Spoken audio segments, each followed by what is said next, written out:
Saya adalah salah satu dosen pada jurusan Penyuluhan Pertanian Universitas Rawuole. Melalui video ini saya akan memaparkan unjuk kerja Tridharma Perguruan Tinggi bidang pengajaran untuk mata kuliah pengembangan dan pemberdayaan masyarakat. Mata kuliah ini memiliki bobot 3 SKS dan diampu oleh 4 dosen. Mata kuliah ini diprogramkan oleh mahasiswa jurusan Penyuluhan Pertanian di semester 3 dan juga merupakan mata kuliah prasyarat untuk mengambil mata kuliah pendampingan dan fasilitator pada semester 4 dan perencanaan dan pengembangan partisipasif pada semester 6. Mata kuliah ini membahas materi yang akan mengantarkan mahasiswa untuk memahami dan mengenal beberapa konsep penting dalam pengembangan dan pemberdayaan masyarakat. Yang pertama adalah konsep pengembangan dan pemberdayaan masyarakat. Kemudian bagaimana tahapan dalam melakukan pemberdayaan masyarakat. Lalu bagaimana melakukan persiapan sosial dalam proses pengembangan dan pemberdayaan masyarakat. Kemudian bagaimana konsep mobilisasi masyarakat. Kemudian bagaimana konsep partisipasi masyarakat, bagaimana menentukan kader-kader di dalam masyarakat. Kemudian bagaimana melakukan manajemen konflik dalam masyarakat, konsep perubahan sosial budaya masyarakat, dan model-model pemberdayaan masyarakat. Mata kuliah ini memiliki 4 CPL yang akan diturunkan ke dalam 7 CPMK. Sehingga setelah mengambil mata kuliah ini, mahasiswa diharapkan yang pertama adalah mahasiswa mampu menjelaskan konsep pengembangan dan pemberdayaan masyarakat. Mahasiswa mampu menjabarkan tahapan-tahapan dalam pengembangan masyarakat. Kemudian mahasiswa mampu menganalisis apa saja yang menjadi persiapan sosial dalam pemberdayaan masyarakat yang dibarengi dengan bagaimana cara melakukan mobilisasi sosial masyarakat. Yang keempat, mahasiswa mampu menganalisis partisipasi masyarakat dan menentukan kader-kader dalam partisipasi masyarakat. Yang kelima, mahasiswa mampu menguraikan cara mengatasi konflik dalam pengembangan masyarakat. Yang keenam, mahasiswa mampu menganalisis perubahan-perubahan sosial budaya yang terjadi di masyarakat. Yang ketujuh, mahasiswa mampu menjabarkan model-model pemberdayaan masyarakat. Adapun kajian dalam mata kuliah ini akan membahas tentang yang pertama adalah konsep pengembangan dan pemberdayaan masyarakat dan terdiri dari definisi dari pengembangan masyarakat itu sendiri, kemudian definisi dari pemberdayaan masyarakat. Selanjutnya tahapan pemberdayaan masyarakat. Yang ketiga adalah persiapan sosial. Kemudian yang keempat, konsep mobilisasi sosial. Konsep mobilisasi sosial ini akan bercerita tentang bagaimana cara melakukan atau bagaimana bisa menggerakkan masyarakat untuk bisa berpartisipasi di dalam kegiatan pengembangan masyarakat. Selanjutnya pada materi yang kelima itu adalah partisipasi masyarakat yang terdiri dari definisi partisipasi masyarakat, faktor yang mempengaruhi partisipasi masyarakat, syarat tumbuh partisipasi masyarakat, tingkatan partisipasi masyarakat, dan bentuk dari partisipasi masyarakat. Kemudian materi selanjutnya itu adalah bagaimana menentukan kader-kader yang ada di dalam masyarakat. Kemudian selanjutnya adalah bagaimana melakukan manajemen konflik di dalam masyarakat, yang terdiri dari cara mengidentifikasi konflik dalam pengembangan masyarakat, kemudian cara mengelola konflik di dalam masyarakat. Materi selanjutnya adalah konsep perubahan sosial budaya masyarakat, dan yang terakhir adalah model-model pemberdayaan masyarakat. Adapun metode pembelajaran dalam mata kuliah ini adalah ceramah, diskusi, dan tanya jawab.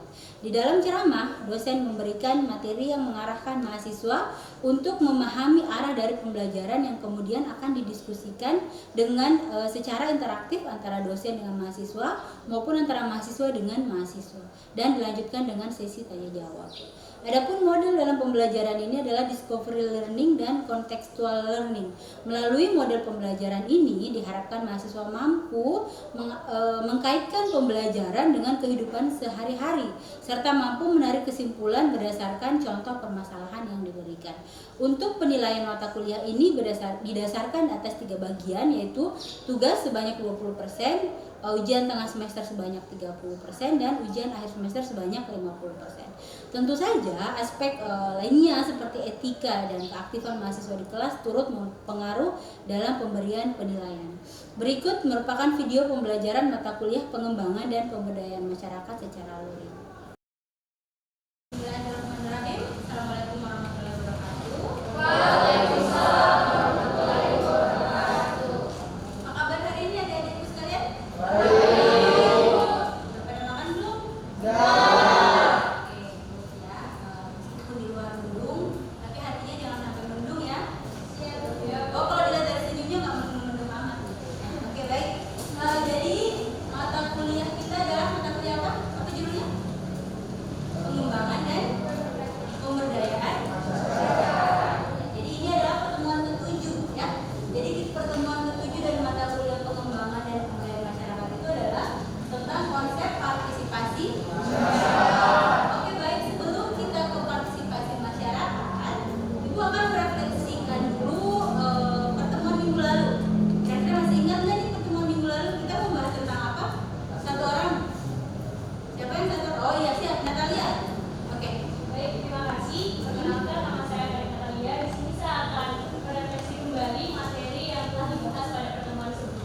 Jadi pada pertemuan sebelumnya kita itu membahas tentang mobilisasi masyarakat, di mana mobilisasi masyarakat itu adalah suatu proses pergerakan yang mana melibatkan masyarakat untuk mengidentifikasi skala prioritas untuk kita mengetahui bagaimana sumber daya, kemudian kebutuhan dan juga solusi masyarakat dengan sedemikian rupa untuk mendorong partisipasi perwakilan, tata kelola yang baik, akuntabilitas dan juga perubahan yang nantinya akan menjadi damai. Oke, good. Berarti kalau kita berbicara tentang mobilisasi masyarakat, itu sudah termasuk bagian dari pemberdayaan masyarakat belum? Sudah? Jadi mobilisasi masyarakat berarti kita yang mengarahkan masyarakat, kita yang menggerakkan masyarakat untuk ikut berpartisipasi dalam proses pengembangan masyarakat. Baik, kita akan membahas tentang proses partisipasi masyarakat. Baik, untuk mata kuliah ini, tujuan utama dari mata kuliah ini adalah untuk mengetahui dari 1, 2, 3, 4, 5 item ini. Jadi kita akan mengetahui yang awal adalah definisi dari partisipasi. Kemudian faktor yang mempengaruhi partisipasi. Kira-kira apa sih faktor-faktornya? Ya kan? Apakah dari manusia itu sendiri atau dari aspek lain di luar dari manusia itu sendiri? Nah, kemudian ada syarat tumbuh partisipasi. Apa syaratnya? Ada tingkatan partisipasi sampai pada bentuk partisipasi. Oke, kita mulai ya. Nah, yang pertama itu adalah definisi dari partisipasi. Partisipasi, tahu partisipasi? Kalau secara bahasa partisipasi itu apa? Satu orang. Partisipasi itu apa? Keikutsertaan. Keikutsertaan. Betul. Kita berpartisipasi dalam gotong royong di dalam masyarakat itu kita ikut serta.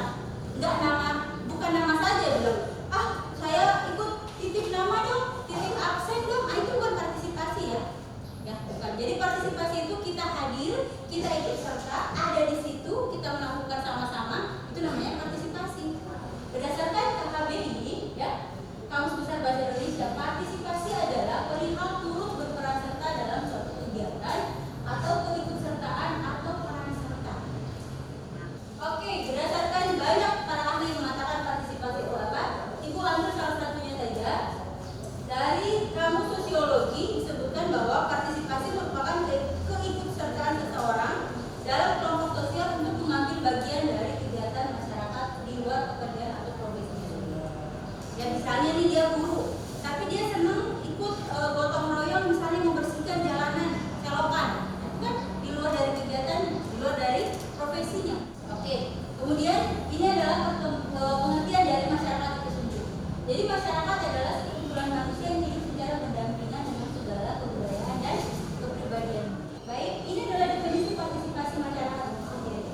Partisipasi masyarakat adalah proses ketika warga sebagai individu maupun kelompok sosial dan organisasi mengambil peran serta ikut mempengaruhi proses perencanaan, pelaksanaan, pemantauan, kebijakan langsung yang mempengaruhi kehidupan masyarakat.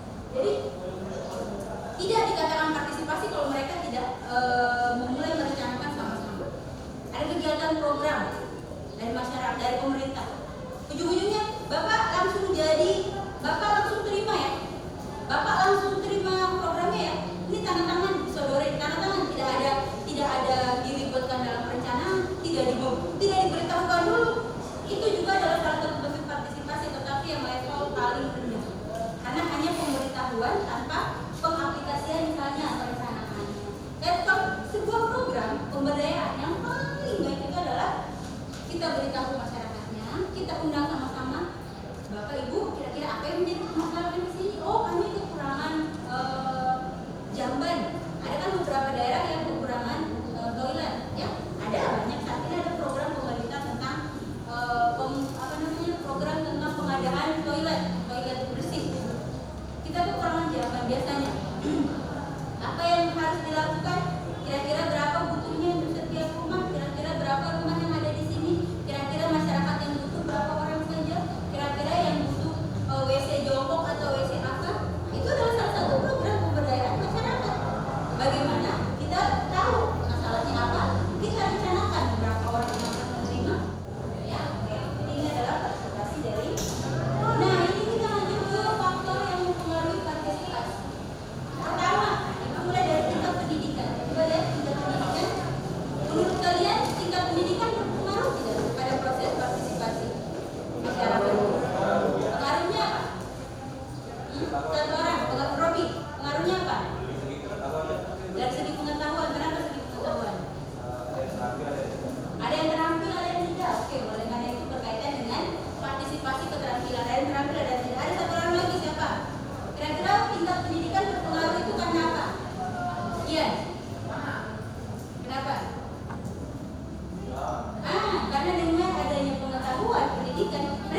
kan? Nah, berarti itu adalah tingkat.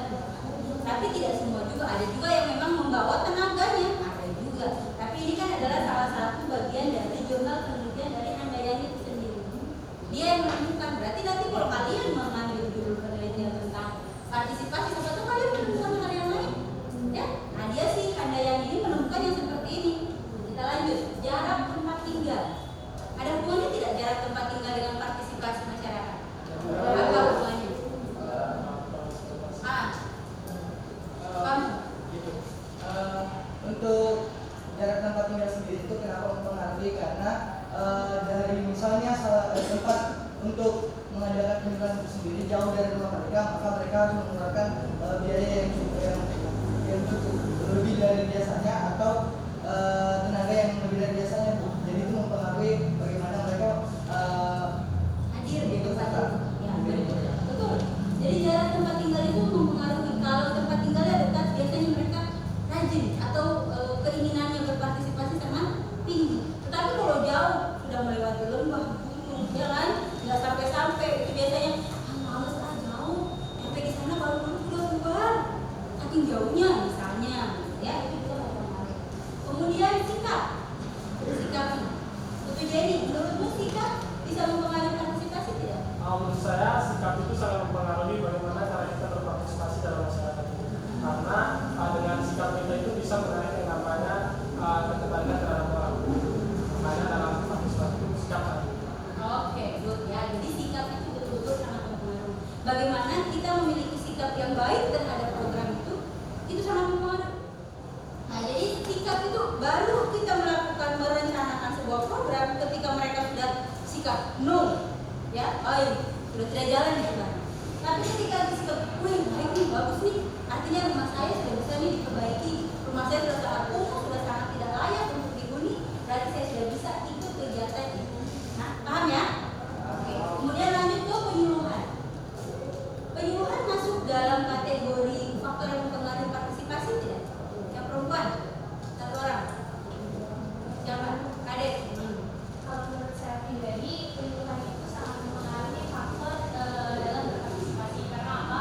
Ketika misalnya ada sebuah kegiatan hal-hal yang baru bagi masyarakat, itu biasanya kan orang-orang akan selalu semangat. Karena apa? Karena dengan adanya kegiatan penyuluhan itu akan memberikan penerangan, artinya memberikan pencerahan untuk mengubah perilaku mereka yang tadinya dari tidak mau menjadi mau, yang dari yang tidak tahu menjadi tahu, dari tadinya tidak terampil menjadi terampil. Nah, tujuannya untuk apa? Agar mereka mau berpartisipasi. Oke, baik. Jawabannya sangat-sangat. Oke, berikan dulu applause. Oke, baik, good ya. Saya senang karena saya begitu aktif. Oke, lanjut syarat tumbuhnya partisipasi. Ibu hanya mengambil 3 item besar ini, tapi masih banyak syarat-syarat yang lain. Ya, kalau kita bedah beberapa jurnal pasti sangat banyak syarat yang lain. Oke, yang pertama adanya kesempatan yang diberikan kepada masyarakat untuk berpartisipasi. Kan nggak lucu ada partisipasi, tapi kita nggak kasih kesempatan sama masyarakat. Selanjutnya adanya kemauan masyarakat. Nah, tadi sudah ada kita kasih kesempatan. Kedua, mau tidak? Jangan sampai juga sudah kita kasih kesempatan, ternyata mereka yang nggak mau. Kemudian yang ketiga adanya kemampuan masyarakat untuk berpartisipasi. Oke, ini adalah tingkatan dari partisipasi. Bisa dilihat? Terlihat sangat jelas? Ya, baik, tingkatan yang pertama adalah manipulasi. Nggak saham saja jadi manipulasi ya, ternyata masyarakat juga bisa kita tipu ya. Tapi tidak, mudah-mudahan kita bukan menjadi agen-agen ya. Manipulasi permainan oleh pemerintah. Arti dari manipulasi permainan oleh pemerintah ini seperti ini,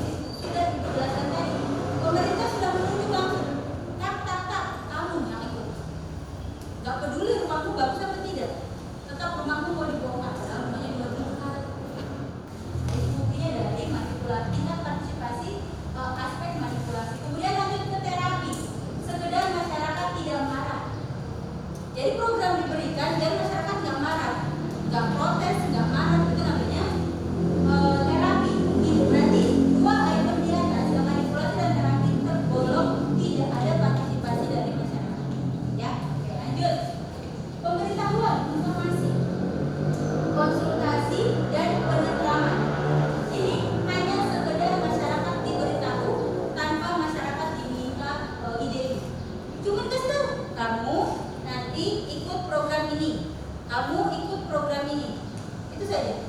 Nah, itu sudah termasuk ada partisipasi tapi dalam level yang sedang atau yang rendah dan sedang menuju rendah. Kemudian langsung ke yang ini yang terakhir, kemitraan, pendelegasian dan kontrol dari masyarakat. Itu adalah tingkatan partisipasi yang sangat tinggi. Kenapa? Yang terakhir, kontrol masyarakat. Masyarakat sepenuhnya ikut mengontrol kegiatan. Masyarakat yang merencanakan, masyarakat yang melaksanakan, masyarakat yang mengevaluasi. Masyarakat tahu kekurangan dari program pengembangan masyarakat ini adalah kami kekurangan modal. Mereka tahu. Kami kekurangan tenaga. Kami kekurangan teknologi. Kami kekurangan informasi. Kami kekurangan fasilitasi. Jadi mereka tahu, mereka yang tahu. Oke, jadi ini adalah tingkatan partisipasi.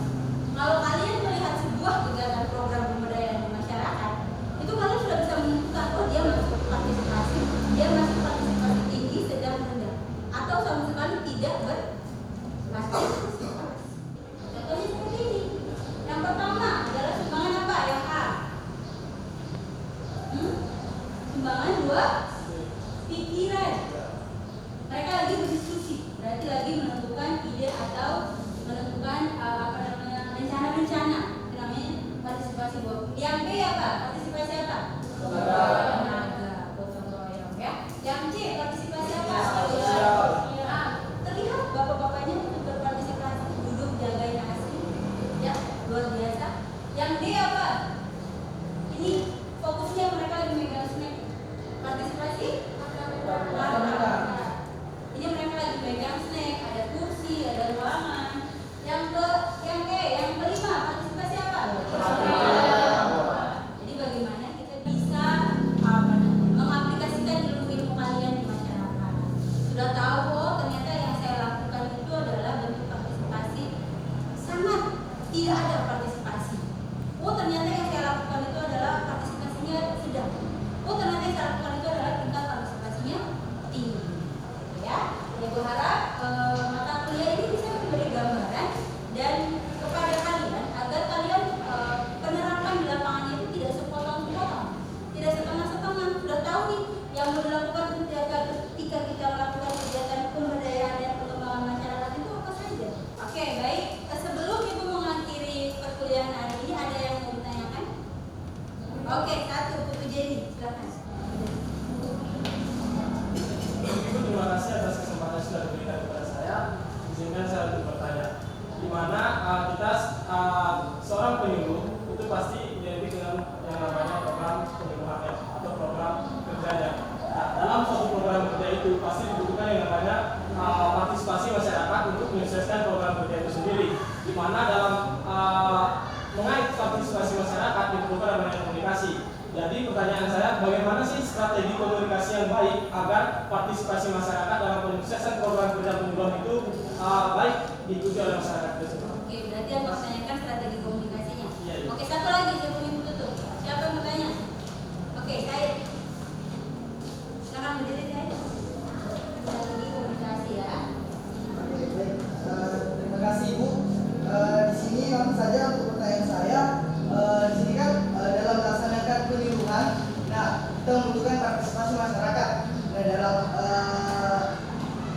dalam partisipasi masyarakat di sini berarti mereka ikut serta dalam keterlibatan dalam penyuluhan yang kita bikin. Nah pertanyaan saya, ketika penyuluhan itu telah selesai dan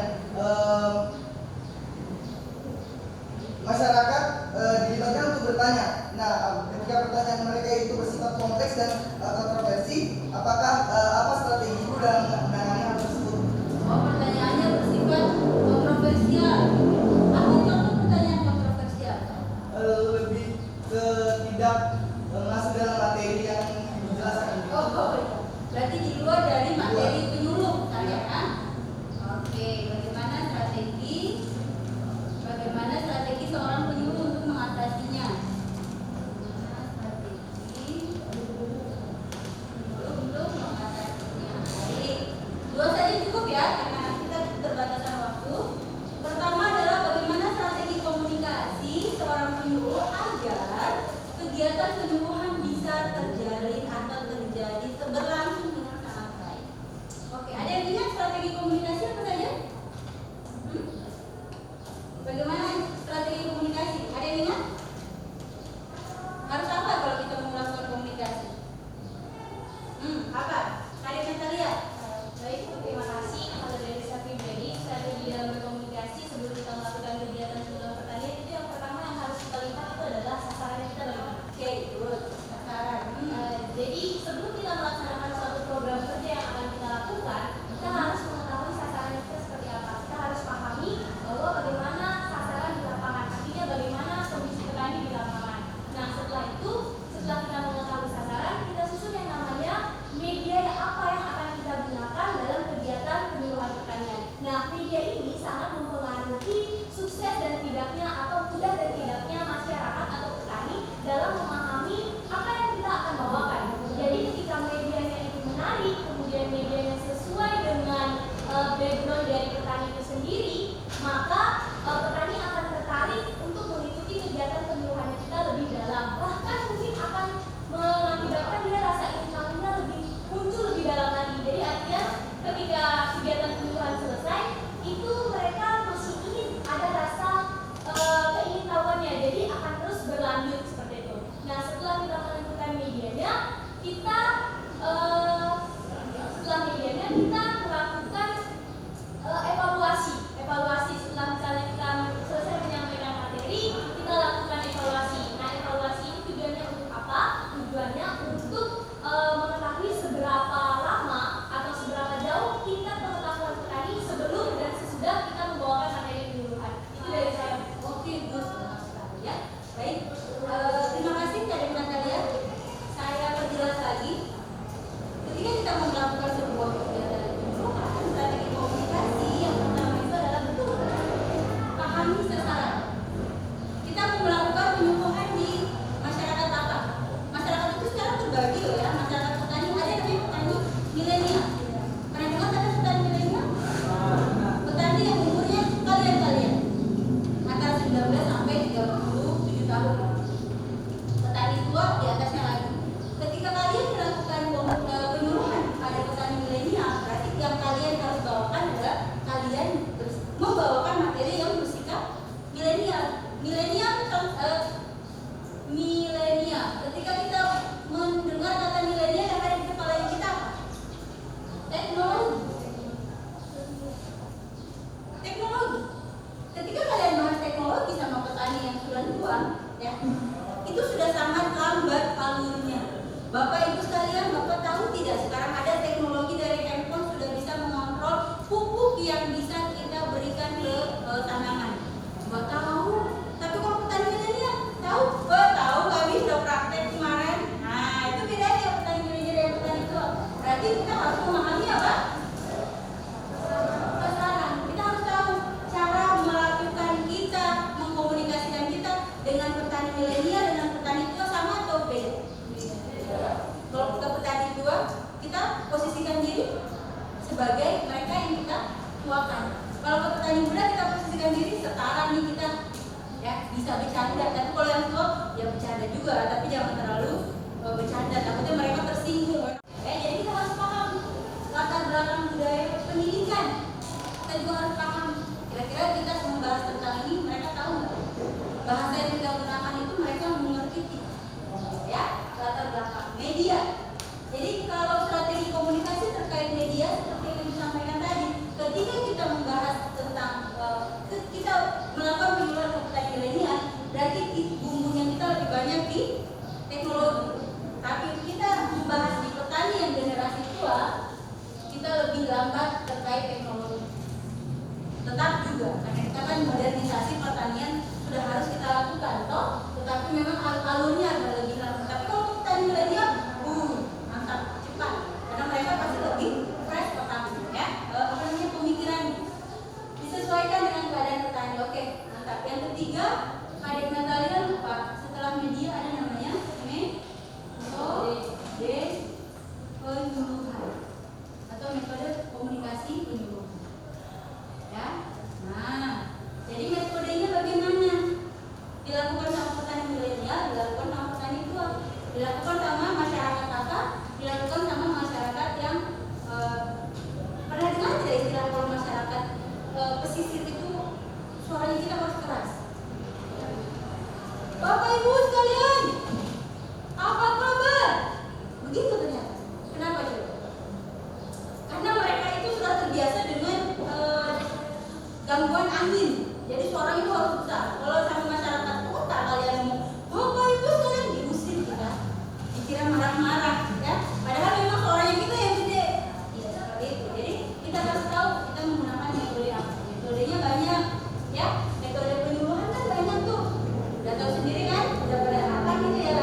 Jadi jangan mau ada di bawah petani pemikirannya, harus di atasnya petani. Minimal nggak